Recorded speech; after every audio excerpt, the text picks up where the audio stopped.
கர்த்தாவை சொல்லும் அடியேன் கேட்கிற நிகழ்ச்சி மூலமாக மீண்டும் நான் உங்களை சந்திப்பதில் சந்தோஷப்படுகின்றேன். நம்முடைய நாளிலும் சேர்ந்து கர்த்தருடைய வார்த்தையை நாம் தியானிப்போம். பரிசுத்த ஆவியானவர் தாமே நம்மோடு இடைப்படுவாராக. ஆண்டவருடைய வார்த்தையை நாம் கேட்டு நானும் நீங்களும் உள்ளும் புறம் சென்று நாம் மேய்ச்சலை கண்டடைவோமாக. கடந்த முறை நாங்கள் பாருங்கள் இயேசு கிறிஸ்து அவர் பரிசுத்த ஆவியால் நிறைந்தவராய் யோர்தானை விட்டு திரும்பி பரிசுத்த ஆவியானவராலே அவர் நடத்தப்பட்டார் என்று நாங்கள் பார்த்தோம். நாங்கள் காரியத்தை நாங்கள் பார்த்தோம். இதை விட்டு நாம் திரும்ப வேண்டும் என்று சொல்லி பார்த்தோம். கடந்த முறை பார்த்த மூன்றாவது எது என்று சொன்னால், பலனற்றதும் வெறுமையானதுமான உலக வழிபாடுகளை விட்டு திரும்ப வேண்டும் என்று சொல்லி நாம் அநேக காரியத்தை நாம் பார்த்தோம். பாருங்கள், நாம் ரட்சிக்கப்பட்டிருக்கிறோம் தான், ஞானஸ்நானம் எடுத்திருக்கிறோம் தான், ஆனாலும் கூட நம்முடைய வாழ்க்கையிலே பல உலக காரியங்கள் நமக்குள் காணப்படுகிறது. அப்போ இந்த உலகத்தார் எதை செய்கிறார்களோ அதே போல் நாம் சில காரியங்கள் நாம் செய்து கொண்டு வருகிறோம். அதனால்தான் என்னுடைய கர்த்தருடைய ஆவியானவர் நமக்கு உணர்த்த விரும்புகிறார். அதாவது எந்த காரியத்தினாலே நாம் நடத்தப்படுகிறோம் என்று சொல்லி கர்த்தர் நம்மை உணர்த்த விரும்புகிறார். பாருங்கள், அதுதான் மிக முக்கியம். பாருங்கள், எப்படி பரிசுத்த ஆவியானவரை நிறைந்தால்தான் நாம் எப்படி இயேசு யோர்தானை விட்டு திரும்பி கடந்து போனாரோ அதே போலத்தான் பரிசுத்த ஆவியானுடைய நிறைவு இல்லாவிட்டால் நான் திரும்ப வேண்டிய காரியங்களை நான் திரும்ப முடியாது. ஏண்டா அப்போ ஆவியானுடைய நிறைவு இல்லாட்டால் நாம் அந்த காரியத்தை நம்மால் செய்ய முடியாது. அதனால தான் மிக முக்கியம் ஆவியானவருடைய நிறைவு நமக்கு முக்கியம். அதுதான் இயேசுவே நாங்கள் பார்க்குறோம். லூக்கா 4:1 அவர் பரிசுத்த ஆவியானவராலே நிறைந்து அடுத்த யோர்தானை விட்டு திரும்பி ஆவியானவராலே கொண்டு செல்லப்பட்டார். அப்போ இந்த 3 காரியத்தை நாங்கள் பார்க்குறோம். அப்போ முதலாவது நாம் பரிசுத்த ஆவியானவராலே நாம் நிரப்பப்பட்டவர்களாய் இருக்க வேண்டும். அது முக்கியம். அப்போ தான் நாம் யோர்தானை விட்டு நாம் திரும்ப முடியும். மற்றபடி நம்முடைய பலத்தால் அது முடியாது. அப்போ ஆவியானவர் நமக்கு அந்த பலம் தந்தால்தான், ஆவியானவருடைய நிறைவு நமக்குள் இருந்தால்தான் இயேசு எப்படி யோர்தானை விட்டு திரும்பி அவர் ஆவியானவராலே வனாந்திரத்துக்கு கொண்டு செல்லப்பட்டாரோ அதே போலத்தான் நானும் திரும்ப வேண்டிய காரியங்களை விட்டு நான் திரும்பி ஆவியானவராலே நான் நடத்தப்படுவேன். அதுதான் மிக முக்கியம். பாருங்கள், ஒரு வசனத்தை நான் உங்களுக்கு வாசிக்க விரும்புகிறேன். ரோமர் 8ஆம் அதிகாரம் 13-14 உள்ள வசனங்களை நான் வாசிக்கிறேன். மாம்சத்தின்படி பிழைத்தால் சாவீர்கள், ஆவியினாலே சரீரத்தின் செய்கைகளை அழித்தால் பிழைப்பீர்கள். மேலும் எவர்கள் தேவனுடைய ஆவியினாலே நடத்தப்படுகிறார்களோ அவர்கள் தேவனுடைய புத்திரராய் இருக்கிறார்கள் என்று சொல்லி கர்த்தருடைய வார்த்தை நமக்கு அழகாக நமக்கு கற்றுத்தருகிறது. பாருங்கள், 13ஆம் வசனத்தை பார்க்கும்போது பாருங்கள், நமக்கு எச்சரிக்கிறது என்னென்றால், மாம்சத்தின்படி பிழைத்தால் சாவீர்களாம்.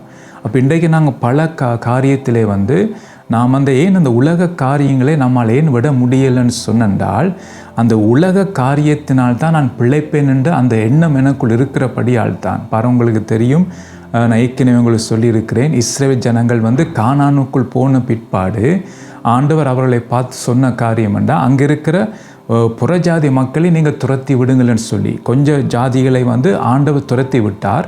ஆனால் சில ஜாதிகளை கானான் தேசத்தில் வைத்தார். என்ன சொன்னால், அந்த கானான் தேசத்தை பராமரிக்கிறதுக்காக பார்த்திங்கன்னா அங்கே சில பேரை ஆண்டவர் விட்டு வைத்தார். ஆனால் இவர்கள் யாராவது இந்த இஸ்ரவேல் ஜனங்கள் கானானுக்குள் போன பிற்பாடு அவர்கள் துரத்த வேண்டியதாக இருந்தது. ஆனால் அதில் நாங்கள் பார்க்கும்போது கொஞ்சம் பேரை துரத்தி விட்டுட்டு சில பேரை அவர்கள் விட்டு விட்டார்கள். அப்போ அந்த விட்டு அந்த காரியத்தினாலே அதனாலே அவர்களுக்கு அது கண்ணியாக மாறிவிட்டது. அது என்னென்னு சொன்னால், கர்த்தர் சொன்ன வார்த்தைகளை அவர்கள் மீறி நடக்க பார்த்திங்கன்னா அந்த புறஜாதியார்கள் காரணமாக இருந்தார்கள். அப்போ அவங்களுடைய கிரியைகளை இந்த இஸ்ரவேல் ஜனங்கள் பார்த்தார்கள். அவங்க நடவடிக்கையை பார்த்தார்கள், அவர்கள் செய்கிற பார்த்திங்கன்னா அந்த காரியங்களை பார்த்தார்கள். எப்படி அவர்கள் தங்களுடைய தேவர்களுக்கு பலியிடுகிறார்கள், தங்களுடைய தேவர்களை எப்படி அவர்கள் பணிந்து கொள்கிறார்கள். பாருங்கள், அந்த நாட்களிலே எல்லாத்துக்கும் ஒரு தெய்வங்களை வைத்திருந்தார்கள். பாருங்கள், ஒரு ஆசீர்வாதத்துக்கு தெய்வங்கள் வைத்திருந்தார்கள், செழிப்பான காரியங்களுக்கு தெய்வங்களை வைத்திருந்தார்கள். இப்படி பலவிதமான காரியங்களுக்கு அவர்கள் தெய்வங்களை உண்டு பண்ணியிருந்தார்கள். அப்போ இவர்கள் அதை பார்த்து தங்களுக்கும் அப்படியான ஒரு காரியம் வேணும் என்று சொல்லி தங்களை நடத்தி வந்த தேவனை விட்டு புறஜாதியாரின் முறைமையின்படி அவர்கள் அதை கை கொள்ள தொடங்கினார்கள். அப்போ அதனாலே கர்த்தருடைய கோபாக்கினை அவர்கள் மேல் வந்தது. பாருங்கள், அப்போ இங்கே சொல்லப்பட்டிருக்கு பார்த்தீங்கன்னா ரோமரில், மாம்சத்தின்படி பிழைத்தால் சாவீர்கள். அப்போ அந்த இஸ்ரவேல் ஜனங்கள் அவர்களை பார்த்து அவர்களைப் போல தாங்களும் பிழைக்க வேண்டும் என்றதுக்காகத்தான் அவர்களைப் போல் அவர்கள் என்ன செய்தார்கள், இந்த விக்கிரங்களை ஆராதிக்க தொடங்கினார்கள் பாருங்க. அப்போ அதனாலே அந்த அவர்கள் செய்த காரியத்தின் நிமித்தமாக கர்த்தருடைய கோபாக்கினை அவர்கள் மேல் வந்தது. அதான் இங்கே சொல்லப்படுகிறது. அப்போ நாம் மாம்சத்துக்கு பிழைக்கிறதுக்காக நம்முடைய கிரியைகள் எதை நோக்கி இருக்கிறது? அப்போ நம்முடைய கிரியை உலகத்தாரை போல் இருந்தால் நம்முடைய ஆவிக்குரிய வாழ்க்கையில் நாங்கள் மறித்து விடுவோம். அதான் இங்கே கர்த்தருடைய வார்த்தை சொல்லுகிறது. அப்போ நாங்கள் மாம்சத்துக்கு பிழைக்கிறதுக்காக நான் செயல்படும் போது உலகத்தார் வாழ்வது போல நான் வாழ்ந்து உலகத்தார் செய்வது போல நான் செய்து கொண்டு வந்தால் என்னுடைய ஆவிக்குரிய வாழ்க்கை மறித்து விட்டுரும். ஆனால் நான் ஆராதனைக்கு போய் வருவோம், நாம் வேதத்தை வாசிப்போம், நாம் தேவனை தேடுவோம். ஆனால் என்னுடைய உள்ளான மனுஷன் மரித்த நிலைமையிலே காணப்படுவான். இங்கே பார்க்கும்போது பார்த்தீங்கன்னா அதனால்தான் மிகவும் கவனமாக இருக்க வேண்டும். மாம்சத்துக்கென்று பிழைக்காதபடிக்கு பரிசுத்த ஆவியானுடைய நிறைவு நமக்கு முக்கியம். அதான் இங்கே பார்க்குறது பாருங்கள். மாம்சத்தின்படி பிழைத்தால் சாவீர்கள், ஆவியினாலே சரீரத்தின் செய்கைகளை அழித்தால் பிழைப்பீர்கள்.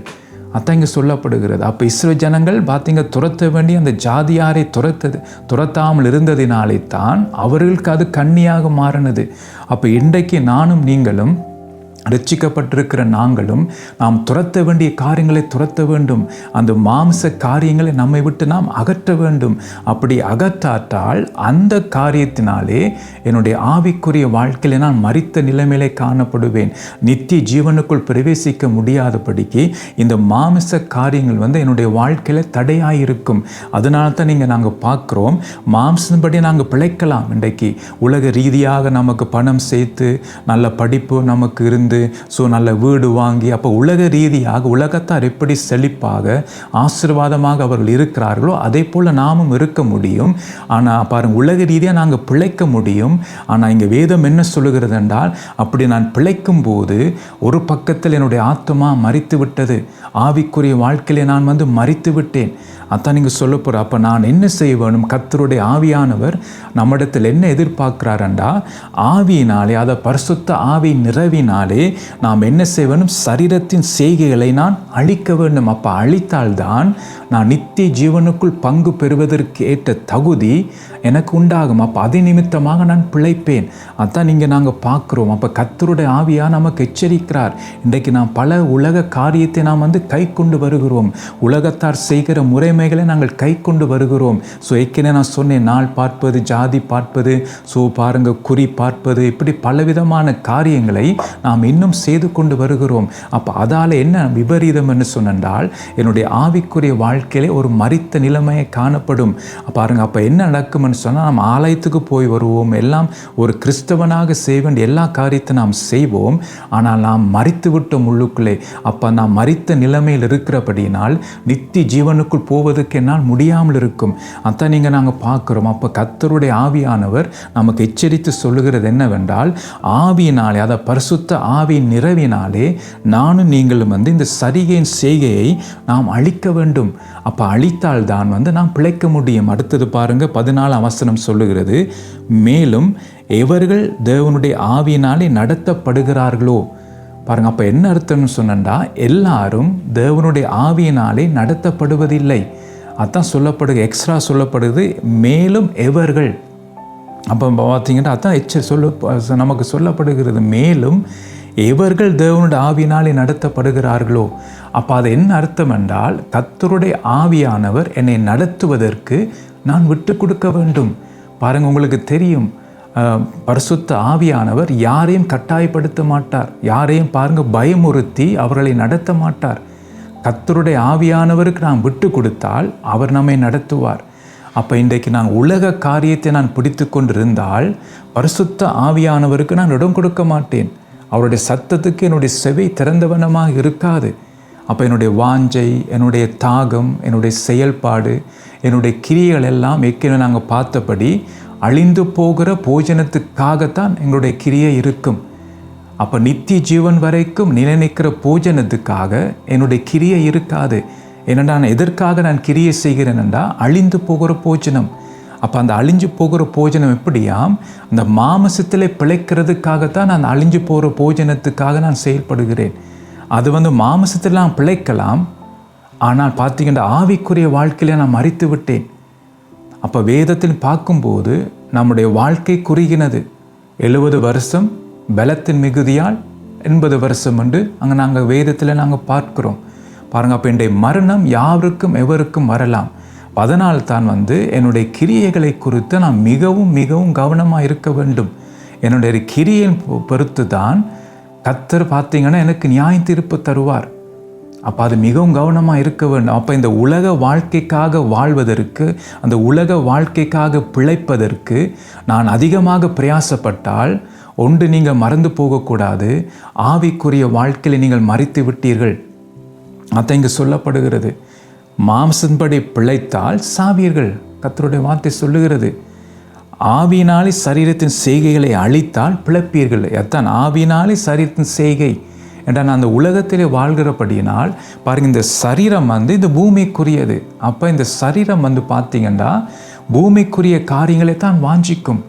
அதுக்கு தான் இந்த சரீரம் பார்த்தீங்கன்னா வாஞ்சியோடு கிரியை செய்யும். அப்போ அதனால தான் என்னுடைய சொந்த மாமிச பலத்தாலே இந்த மாமிசத்தின் கிரியைகளை என்னால் அழிக்க முடியாது.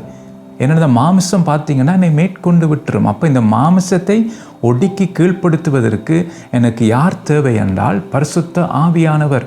அவருடைய நிறைவு எனக்கு தேவை. அப்போ அவருடைய நிறைவினால் மாத்திரம்தான் என்னுடைய மாமிச இச்சைகளை நான் அழிக்க முடியும். அதான் பவுல் அப்போஸ்தலன் சொல்லுகிறார், மற்றவர்களுக்கு பிரசங்கம் பண்ணுகிற நான் தானே ஆகாதவனாய் போகாதபடிக்கு என் சரீரத்தை நான் ஒடுக்கி கீழ்ப்படுத்துகிறேன் என்று சொல்லி. அப்போ நானும் நீங்களும் பார்த்தீங்கன்னா ஒவ்வொரு நாளும் நமக்கு போராட்டம் இருக்குது. ஏனென்றால் இந்த மாமிசம் கர்த்தருடைய வார்த்தை மீறி நடப்பதற்காக இந்த மாமிசம் என்னை தூண்டிவிடும். அப்போ சத்துருக்கு நான் இடம் கொடுத்தேன் என்றால் இந்த மாமிசத்தை தன்னுடைய இச்சையின்படி செய்வதற்கு அதை பயன்படுத்துவான். அதான் 2 தீமோத்தேயு 2ஆம் அதிகாரம் 26ஆம் வசனத்தை நீங்கள் வாசிச்சிங்க என்றால் அங்கே சொல்லப்பட்டிருக்கிறது பாருங்க, பிசாசு இச்சையின்படி செய்ய அவனால் பிடிப்பட்டிருக்கிற அவர்கள் சொல்லப்பட்டிருக்கு. அப்போ நான் மயக்கம் தெளிவு நமக்கு வர வேண்டும். அப்போ அந்த மயக்க தெளிவு வந்தால்தான் ஐயோ நான் இந்த பாவத்தில் இருக்கிறேனே, இந்த பாவ காரியங்களாலே நான் நடத்தப்படுகிறேன் என்று சொல்ல அந்த உணர்வு நமக்கு வரும். அப்போ அதனால தான் பாருங்கள், பரிசுத்த ஆவியான நிறைவு முக்கியம். அதான் ஏற்கனவே சொன்னேன், இயேசு கிறிஸ்து பார்த்தீங்கன்னா பரிசுத்த ஆவியானவரை நிறைந்தவராய் யோர்தானை விட்டு திரும்பி பரிசுத்த ஆவியானவராலே வனாந்திரத்துக்கு நடத்தப்பட்டாருன்னு நாங்கள் பார்க்கிறோம். அதனால தான் இந்த இயேசுவை போல நானும் நீங்களும் பரிசுத்த ஆவியானுடைய நிறைவு நமக்கு முக்கியம். அதான் ஆண்டவர் நமக்கு பரிசுத்த ஆவியானவரை தந்திருக்கிறார். அங்கே தான் அப்போஸ்தலர் 1ஆம் அதிகாரம் 8ஆம் வசனத்தை நாங்கள் பார்க்குறோம். அது என்ன பரிசுத்த ஆவியான வரும்போது நீங்கள் பலன் அடைந்து சொல்லப்படுகிறது. அப்போ நமக்கு பலன் வருகிறது. அப்போ மாமிசத்தினாலே நம்ம விட முடியாத காரியங்கள் பாருங்க, பரிசுத்த ஆவியானவருடைய பலத்தினாலே அந்த மாமிச காரியத்தை நான் அழிக்க முடியும். அப்போ ஆவியானவரை விட்டு என்னுடைய மாமிச பலத்தாலே என்னுடைய மாமிசத்தின் கிரியைகளை நான் அழிக்க முடியாது. எனக்கு பணம் வசதி இருக்குது, எனக்கு நல்ல ஞானம் இருக்குது, நான் கொஞ்சம் என்னை கண்ட்ரோலாக நான் வைக்க முடியும். ஆகவே இந்த காரியத்தை நான் என்னுடைய பலத்தாலே நான் செய்ய முடியும் என்றால் நான் விழுந்து விடுவோம். அதான் பாருங்கள், நம்முடைய மாமிச பலத்தை வச்சு நம்முடைய ஆவிக்குரிய வாழ்க்கை நாம் வாழ முடியாது. அப்போ நாம் விழுந்து விடுவோம். சிம்சோன் விழுந்தது போல நாம் விழுந்து விடுவோம். அதான் மிகவும் கவனமாக இருக்க வேண்டும். ஏனென்றால் பிசாசானம் எப்படி இருக்கிறானாம், கெச்சிக்கிற சிங்கம் போல் எவனை விழுங்கலாமோ என்று அவன் சுட்டி திரிகிறான், வகை தேடி பார்த்து திரிகிறான் நம்மை விழுங்க பார்க்கறதுக்கு. அப்போ நாம் இடம் கொடுத்தோம் என்றால் அப்படியே நம்மை உயிரோடு விழுங்கி விடுவான். அதான் மிகவும் கவனமாக இருக்க வேண்டும். ஆகவே பரிசுத்த ஆவியானவர் நாம் ஒவ்வொருவருக்கும், அது சிறியோரோ பெரியோரா, அவர்கள் எல்லாருக்கும் பரிசுத்த ஆவியான நிறைவு முக்கியம். அப்போ அதற்காக நாம் ஜெபிக்க வேண்டும், அதற்காக நாம் வாஞ்சிக்க வேண்டும். ஆவியானவரே என்னை நீர் ஆளுகை செய்யும் என்று சொல்லி நாம் அவருடைய ஆளுகைக்கு நாம் ஒப்பு கொடுக்க வேண்டும். அது முக்கியம். அதான் நாங்கள் பார்க்குறோம் பாருங்கள், பரிசுத்த ஆவியானவர் நாம் விட்டு கொடுத்தால்தான் அவர் நம்மை நடத்துவார். அது சொல்லப்பட்ட எவர்கள் தேவனுடைய ஆவியினாலே நடத்தப்படுகிறார்களோ பாருங்கள், அவர்கள் தான் தேவனுடைய புத்திரராக இருக்கிறார்கள். இன்றைக்கு நான் பைபிளை தூக்கி சேர்ச்சுக்கு போவதனாலே நான் கிறிஸ்தவன் என்று சொல்ல முடியாது. இன்றைக்கு நான் இது தவறாமல் ஒவ்வொரு ஆராதனைக்கும் நான் கலந்து கொள்வதினாலும், நான் ஊழியம் செய்வதினாலும், நான் பார்த்து ஜெப கூட்டங்களிலே கலந்து கொள்வதினாலும், ஆகவே நான் ஒரு கிறிஸ்தவனுக்குரிய செய்ய வேண்டிய காரியங்களை செய்கிறதுனாலே நான் தேவனுடைய பிள்ளை என்று நான் சொல்ல முடியாது. அங்கே வேதம் நமக்கு வடிவாக சொல்லி தருகிறது, எவர்கள் தேவனுடைய ஆவியினாலே நடத்தப்படுகிறார்களோ அவர்கள் தான் தேவனுடைய புத்திரராக இருக்கிறார்கள் என்று சொல்லி கர்த்தருடைய ஆவியானவர் நமக்கு வார்த்தை மூலமாக உணர்த்துகிறார். அப்போ இன்றைக்கு ஒரு கேள்வியை நான் உங்களை பார்த்து கேட்க விரும்புகிறேன். ஆவியானவர் உங்களை நடத்துவதற்கு நீங்கள் இடம் கொடுக்கிறீர்களா? அல்லது சத்துருவின் கிரியை உங்கள் மீது கடந்து வந்து உங்களை நடத்துவதற்கு நீங்கள் இடம் கொடுக்கிறீங்களா? அப்போ எதற்கு நாம் இடம் கொடுக்கிறோம்? மாம்ச கிரியை எனக்குள் கிரியை செய்வதற்கு நான் இடம் கொடுக்கிறேனா, அல்லது ஆவியானவர் எனக்குள் கிரியை செய்வதற்கு அவருக்கு நான் விட்டு கொடுக்கிறேனா? அப்போ அது மிக முக்கியம் அந்த காரியங்கள். அப்போ எதற்கு நான் விட்டு கொடுக்கிறேனோ அதுதான் என்னை ஆளுகை செய்யும். அதுதான் மிக முக்கியமாக இருக்க வேணும். ஒரு வசனத்தை உங்களுக்கு நான் வாசிக்க விரும்புகிறேன். கலாத்தியர் 5ஆம் அதிகாரம் 16-17 உள்ள வசனங்களை நான் வாசிக்கிறேன். பின்னும் நான் சொல்லுகிறது என்னவென்றால், ஆவிக்கேற்றபடி நடந்து கொள்ளுங்கள், அப்பொழுது மாம்ச இச்சையை நிறைவேற்றாதிருப்பீர்கள். மாம்சம் ஆவிக்கு விரோதமாகவும் ஆவி மாம்சத்துக்கு விரோதமாகவும் இச்சிக்கிறது. நீங்கள் செய்ய வேண்டும் என்று இருக்கிறவைகளை செய்யாதபடிக்கு இவைகள் ஒன்றுக்கொண்டு விரோதமாய் இருக்கிறது. பாருங்க, கர்த்தருடைய வார்த்தை எவ்வளோ அழகாக நமக்கு அந்த வித்தியாசத்தை காட்டுகிறது என்று பாருங்க. பின்னும் நான் சொல்லுகிறது என்னவென்றால் அங்கே பாருங்க, இந்த வசனம் ஆரம்பிக்கப்படுகிறது. பாருங்க, ஆவி கேட்டபடி நடந்து கொள்ளுங்கள். அது முக்கியம். ஏதோ நான் விரும்புகிறபடி அல்ல, நான் விரும்புகிற ஒரு கிறிஸ்தவ வாழ்க்கை அல்ல. இன்றைக்கு நாம் விரும்புகிற ஒரு வாழ்க்கையைத்தான் நாம் வாழ்கிறோம். நாம் நினைக்கிறோம் இப்படி செய்தால்தான் இது நல்லபடி இருக்கும் என்று சொல்லி நாம் நினைக்கிறோம். இப்படி ஊழியம் செய்ய வேண்டும் என்று நாம் ஒரு காரியத்தை நாம் மனதில் வைத்து நாம் ஊழியம் செய்கிறோம். பாருங்க, வேதம் என்ன சொல்லுகிறதா, ஆவி கேட்டபடி நடந்து கொள்ளுங்கள். பாருங்க, அதுக்குத்தான் இயேசு கிறிஸ்து நமக்கு முன்மாதிரியாக இருக்கிறார். யோர்தானை விட்டு திரும்பி ஆவியானவராலே தான் அவர் நடத்தப்பட்டார். பாருங்க, முழுவதும் ஆவியானவர் தான் அவரை நடத்தினார். அதுதான் முக்கியம். இன்றைக்கு நான் செய்கிற ஊழியமாக இருந்தாலும், ஏன் நான் செய்கிற ஜெபமாக இருந்தாலும், என்ன காரியமாக இருந்தாலும் ஆவியானவர் நம்மை நடத்த வேண்டும். ஆவி கேட்டபடி நாம் நடக்க வேண்டும். நான் செய்கிற ஊழியத்திலும் என்னுடைய ஜெப வாழ்க்கையிலும் பாருங்கள், என்னென்ன நான் கத்திருக்குன்னு நான் செய்கிறேனோ ஒவ்வொரு காரியங்களிலும் ஆவி கேட்டபடி நான் நடக்க வேண்டும். அதாவது ஆவியானவர் எப்படி என்னை நடத்த சித்தமுள்ளவராக இருக்கிறாரோ, எப்படி என்னை நடத்த அவர் விரும்புகிறாரோ அதன்படி நடக்கிறதுக்கு நான் விட்டு கொடுக்க வேண்டும். நான் பார்த்தீங்கன்னா என் இஷ்டத்துக்கு நான் செயல்படக்கூடாது. என் விருப்பத்தின்படி நான் கிறிஸ்தவ வாழ்க்கையை நான் வாழக்கூடாது. தேவன் விரும்புகிற அந்த கிறிஸ்தவ வாழ்க்கையை நானும் நீங்களும் வாழ்வதற்குத்தான் ஆவியானவர் நமக்கு உதவியாக இருக்கிறார். அதான் பாருங்க, அப்போஸ்தலர் 1ஆம் அதிகாரம் 8ஆம் வசனத்தை நான் ஏற்கனவே சொன்னேன் உங்களுக்கு. பரிசுத்த ஆவியான வரும்போது நீங்கள் பலனடைந்து, அதுக்கப்புறம் பார்த்தீங்கன்னா எருசலேமிலும் அடுத்தது யூதேயாவிலும் சமாரியாவிலும் பாருங்க உலகத்தின் முடிவு வரைக்கும் நீங்கள் எனக்கு சாட்சிகளாக இருப்பீர்கள் என்று சொல்லி. அப்போ என்னிட நான் சாட்சியாக இருக்க முடியும் என்றால் என்னுடைய மாமிச பலத்தால் முடியாது. நான் பைபிள் ஸ்கூலுக்கு நான் போய் படித்திருக்கிறேன். ஆகவே அந்த அறிவினாலே நான் சாட்சியாக வாழ முடியும் என்று சொல்லி நாம் நினைக்க முடியாது. அறிவு இருக்கும் எங்களுக்கு, ஆனால் அந்த மாமிசத்தை மேற்கொள்வதற்கு பலம் நமக்கு இருக்காது. இன்றைக்கு சில நேரம் அப்படி தான் நினைக்கிறோம், என்னால் செய்ய முடியும் என்று சொல்லி. நம்மால் ஒன்றுமே முடியாது. ஆவியானவர் இல்லாமல் இந்த உலகத்திலே ஆவிக்குரிய வாழ்க்கையிலே நான் வளர முடியாது. நாம் பல காரியத்தை நாம் செய்யலாம், ஆனால் அதை வைத்து நான் சொல்ல முடியாது நான் கிறிஸ்துவுக்குள் வளர்ந்திருக்கிறேன் என்று சொல்லி.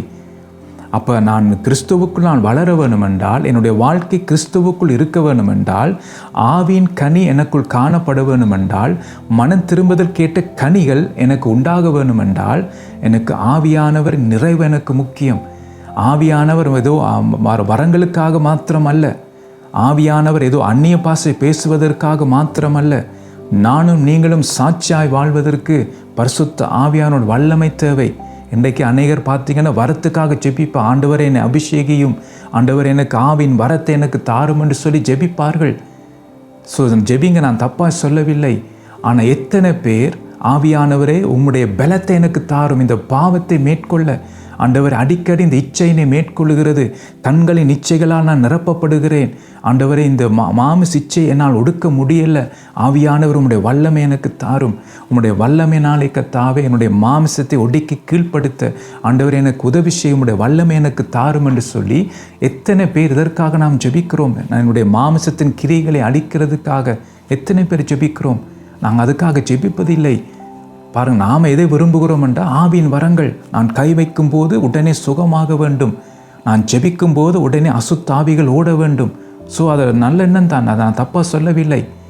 ஆனால் இதை விட அதிகமாக நாம் எதை வாஞ்சிக்க வேண்டும் பார்த்தீங்கன்னா, ஆண்டவரே கர்த்தாவே என்னுடைய மாமிசத்தின் கிரிகளை என்னை விட்டு எடுத்து போடும்.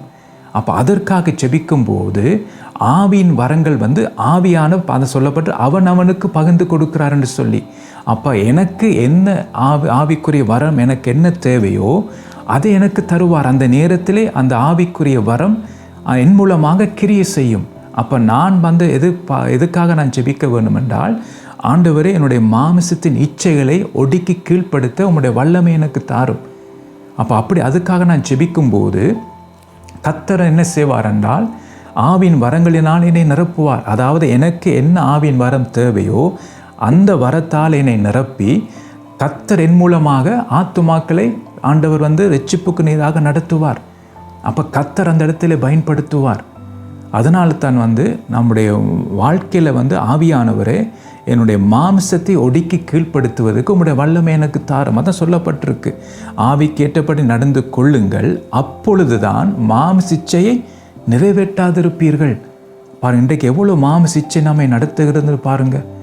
ரட்சிக்கப்பட்டிருக்கிறோம், அந்நிய பாஷை பேசுகிறோம் என்று சொல்லுகிறோம், பாருங்கள் ஊழியம் செய்கிறோம், ஏன் பிரசங்கம் பண்ணுகிறோம். ஆனால் அப்படி இருந்தும் கூட மாமிச காரியம் நமக்குள் காணப்படுகிறது.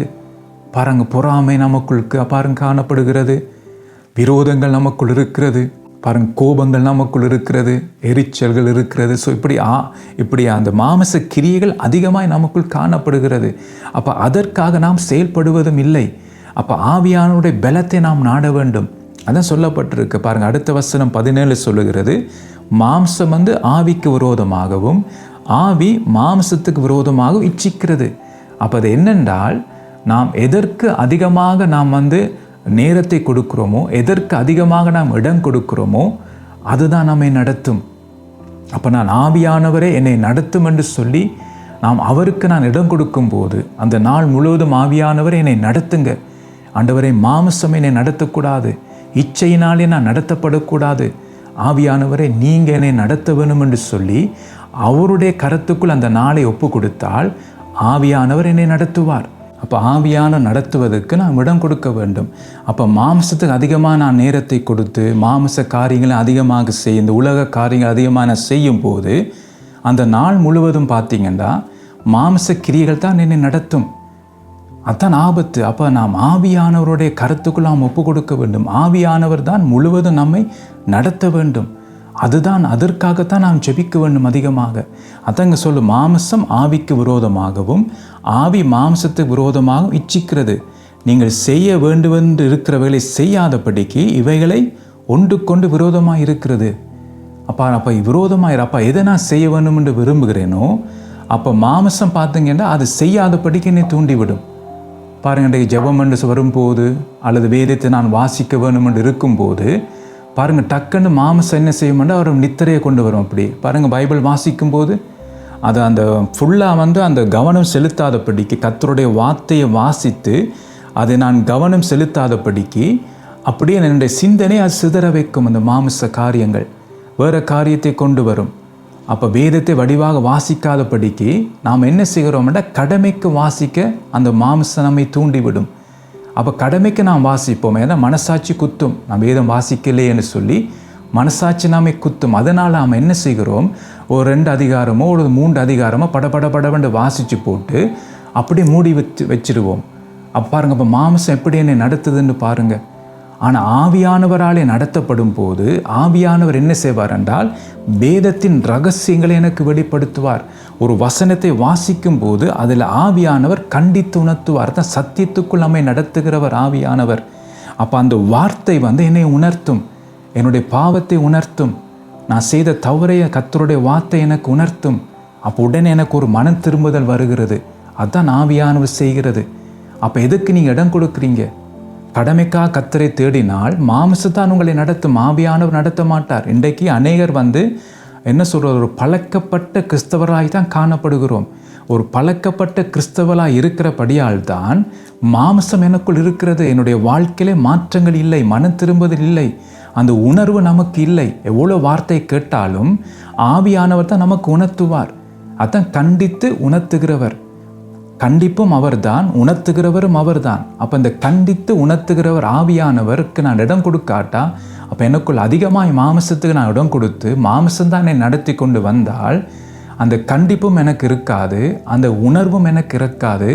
நான் என்ன செய்வேன் என்றால் சும்மா மேலோட்டமாக ஒரு கிறிஸ்தவ வாழ்க்கையை நான் வாழ்ந்து கொண்டு வருவேன். எனக்கு உணர்வு இல்லாமலே நான் இருப்பேன். அப்போ அதுதான் ஆபத்து. அப்போ என்னென்றால் மாம்சம் முழுவதும் என்னை நடத்தி கொண்டு வருகிறது. அப்போ என்னுடைய மனதிலே பார்த்தீங்கன்னா நான் கிறிஸ்தவன், ஞாயிற்றுக்கிழமை தவறாமல் போகிறவன், நான் ஊழியம் செய்கிறவன், நான் பிரசங்கிக்கிறவன். ஆனால் நான் என்னென்றா என்னை எது நடத்துகிறது? மாம்சம் என்னை நடத்துகிறது. ஞாயிற்றுக்கிழமை கிறிஸ்தவன், மற்ற கிழமை நாட்களை உலகத்தாரை போல வாழ்வது என்ற மாம்சம் என்னை நடத்தி கொண்டிருக்கிறது. ஆவியானவருடைய சத்துக்கு செவி கொடுப்பது இல்லை. என்னுடைய செவியை நான் அடைத்து விட்டேன். அத்தான் பல தடவை அங்கே சொல்லப்படுது. புதிய ஏற்பாட்டில் பார்க்கும்போது பரிசுத்த ஆவியானவர் சபைக்கு சொல்வதை காதுள்ளவன் கேட்க கடவன். அந்த 7 சபைகளுக்கு எழுதும் போது அங்கே ஆவியானவர் சொல்லுகிறார். அப்போ எத்தனை பேர் ஆவியானவர் நமக்கு சொல்லும் போது எத்தனை பேர் செவி கொடுத்து நாம் கேட்கிறோம் பாருங்க. இன்றைக்கு எல்லாம் ஒரு பழக்கப்பட்ட கிறிஸ்தவ வாழ்க்கையை நாம் வாழ்வதனால்தான் கர்த்தர் எதிர்பார்க்கிற வளர்ச்சி நமக்குள் இல்லாமல் இருக்கிறது. கர்த்தர் நம்மிடத்தில் வளர்ச்சி எதிர்பார்க்கிறார். இன்னும் நாம் குழந்தைகளாக இருக்கிறோம் கிறிஸ்துவுக்குள், ஆனால் வளர்ச்சியிலே நம்முடைய வாழ்க்கையிலே. அதனால் பிசாசு நம்மை மேற்கொண்டு அவனுடைய இச்சையின்படி நம்மை நடத்துகிறான். அதான் இங்கே நாங்கள் பார்க்குறோம். அப்போ எதுக்கு நாம் இடம் கொடுக்குறோம்? அப்போ நீங்கள் தான் முடிவெடுக்கணும். யார் நடத்துவதுக்கு நீங்கள் யாருக்கு இடம் கொடுக்குறீங்க? மாம்சம் நடத்துகிறதுக்கு இடம் கொடுக்குறீங்களா, அல்லது ஆவியானவர் உங்களை நடத்துவதுக்கு இடம் கொடுக்குறீங்களா? அப்போ நீங்கள் முடிவெடுங்க. மாம்சம் நடத்தினா அது அழிவுக்கு நேராக தான் நடத்தும். அது பார்த்தீங்க மரணத்தை கொண்டு வரும். ஆனால் ஆவியினால் நான் நடத்தப்படும் போது அதாலே நான் பிழைப்பேன் என்னுடைய வாழ்க்கையிலே. அப்போ மிக முக்கியமாக இருக்குது. இந்த கடைசி காலத்திலே அநேகர் வஞ்சிக்கப்பட்டுட்டாங்க. இன்றைக்கு அநேகர் பார்த்தீங்கன்னா கர்த்தருக்கு முகத்தை காட்டுவதற்கு பதிலாக முதுகை காட்டி கொண்டிருக்கிறார்கள். ஊழியக்காரர்கள் கூட, பிரசங்கிக்கிறவர்கள், ஊழியக்காரர்கள் அதிகமாக கர்த்தருக்கு முதுகை காட்டி கொண்டிருக்கிறார்கள். பாருங்க, ஒரு பரிதாபமான ஒரு காரியம், ஒரு கவலைக்குரிய விஷயம் அது. அப்போ இன்றைக்கு நானும் நீங்களும் பார்த்தீங்கன்னா ஆவியானவராலே நாம் நடத்தப்பட வேண்டும். அதுதான் மிக முக்கியம். இயேசு நமக்கு நல்ல முன்மாதிரியாக இருக்கிறார். அவர் ஆவினாலே நிறைந்தவராய் யோர்தானை விட்டு திரும்பி வனாந்திரத்துக்கு ஆவியானவராலே கொண்டு செல்லப்பட்டார். அப்படித்தான் நம்முடைய வாழ்க்கை இருக்க வேண்டும். அப்போ ஆவியானவர் நிறைவு இல்லாட்டால் நம்ம மனம் திரும்ப முடியாது. அப்போ ஆவியானுடைய உதவியோடு அந்த நிறைவோடு தான் நான் விட வேண்டிய இந்த மாமிச காரியத்தை என்னை விட்டு நான் அகற்றிவிட முடியும், மற்றபடி முடியாது. அதான் நாங்கள் பார்க்குறோம். அப்போ மாமிசம் ஆவிக்கு விரோதமாகவும் ஆவி மாமிசத்துக்கு விரோதமாகவும் இச்சிக்கிறது. அப்போ நீங்கள் செய்ய வேண்டுவது இருக்கிறவைகளை செய்யாதபடிக்கு இவைகள் ஒன்றுக்கொண்டு விரோதமாக இருக்கிறது. அப்போ என்னென்றால் மாமிசம் பார்த்தீங்கன்னா டக்குன்னு என்னை மேற்கொள்ள பார்க்கும். அப்போ ஆவியானவருடைய உதவியை நாம் கேட்கவன். ஆவியானவர் எனக்கு உதவி செய்யும் என்று சொல்லி அப்போ ஆவியானவர் என்னை மேற்கொள்வார். அப்போ மாமிசம் பார்த்தீங்கன்னா என்னை விட்டு போய் விட்டுரும். அப்போ எனக்குள்ளே யுத்தம் நடந்து கொண்டே இருக்கும். பாருங்கள், சில காரியங்களை நாங்கள் செய்யும் போது சில காரியம் பார்த்தீங்கன்னா ஆவியான உணர்த்த மகனே அதை செய்யாதே என்று சொல்லி, ஆனால் சில நேரம் அந்த இச்சை செய்ய என்னை தூண்டும். டக்குன்னு அந்த இச்சைக்கு நான் இடம் கொடுக்கறதுனாலே அந்த இச்சையினை நடத்தி விட்டுரும், நான் பாவம் செய்து விட்டுருவேன். ஆவியான உணர்த்துவார் செய்யாதேன்னு சொல்லி. ஆனால் இச்சை பலமாக இருக்கிறபடியால் அந்த மாமிசம் அந்த ஒரு காந்தம் போல என்னை இழுக்கிறதுனாலே ஆவியானுடைய சத்தத்துக்கு செவி கொடுக்காமல் மாமிசம் என்ன செய்யும்னா அந்த இச்சை செய்வதற்கு என்னை அப்படியே தள்ளி விட்டுரும். அப்போ உடனே இச்சை கேட்ட விதமாக அந்த காரியத்தை நான் செய்து விடுகிறேன். அதான் யூதாஸ் ஸ்காரியோத்தை நாங்கள் பார்க்கும்போது பாருங்கள், சாத்தான் அவனுக்குள் புகுந்தான் என்று கர்த்தருடைய வார்த்தை வடிவாக சொல்லப்படுகிறது. அப்போ அவன் பல முறை அந்த மாமிசத்தை தூண்டி விட்டுருக்கிறான் யூதாஸுக்கு. ஏன்னா அவன் பண ஆசை உள்ளவனாக இருந்தான். அவன் தான் பணம் பையை வைத்து சுமந்து கொண்டு அதில் அந்த சுமந்து கொண்டு போவதிலே அவனுக்கு ஒரு சந்தோஷம் இருந்தது. அப்போ அந்த பண காரியங்கள் எல்லாம் பொறுப்பு ஆண்டவர் அவன்கிட்ட தான் கொடுத்திருந்தார். அப்போ அவன் தான் பண காரியங்களை வச்சுருந்தான். அப்போ அதனால தான் பார்த்தீங்கன்னா அப்போ அந்த பண காரியங்கள் வந்து அவனுக்கு ஒரு மாமிச இச்சையாக இருந்தது, பண ஆசையாக இருந்தது. அப்போ அது அவனுடைய வீழ்ச்சிக்கு காரணமாக இருந்தது. அதுதான் மாமிசத்தை தூண்டி விட்டது அவனை. அதுதான் அவன் என்ன செய்கிறான்டா, அது சொல்லப்பட்டிருக்கு, சாத்தான் அவனுக்குள் புகுந்தான். அப்போ இடம் கொடுத்துட்டான். அப்போ சாத்தான் தான் அவனை நடத்த தொடங்கி விட்டான். அப்போ இன்றைக்கு எத்தனை பேர் அப்படி நாம் நடத்தப்படுகிறோம்? இச்சையினாலே, மாமிச காரியங்களாலே. பாருங்கள், எத்தனை பேர் இன்றைய பண ஆசையினாலே விழுந்து போயிருக்கிறார்கள். பெரிய பெரிய ஊழியக்காரர்கள், பிரசங்கிமார்கள், சபை நடத்துகிற தலைவர்கள் எல்லாரும் இந்த பண ஆசையினாலே பார்த்தீங்கன்னா மேற்கொள்ளப்பட்டிருக்கிறார்கள். அப்போ அந்த பண ஆசை தான் அவர்களை நடத்துகிறது. பாருங்கள், எவ்வளோ ஒரு பரிதாபமான காரியம். அப்போ எதுக்கு நாம் இடம் கொடுக்கிறோம்? அப்போ மாம்சத்துக்கு இடம் கொடுத்தால் நம்முடைய வாழ்க்கை முழுவதும் மாம்சம் தான் நம்மை நடத்தும். அப்போ ஆவியானவருக்கு நாம் இடம் கொடுக்க வேண்டும். அப்போ அவர்கிட்ட பலத்தாலே இந்த மாம்சத்தின் காரியத்தை நான் ஜெயிக்க முடியும். அவர் நமக்கு பலம் தருவார். அதான் இங்கே நாங்கள் பார்க்குறோம். ஸோ அடுத்த முறை தொடர்ந்து மிச்ச காரியத்தை நாங்கள் பார்ப்போம். அடுத்த முறைக்கு உங்களை நான் சந்திக்கிறேன்.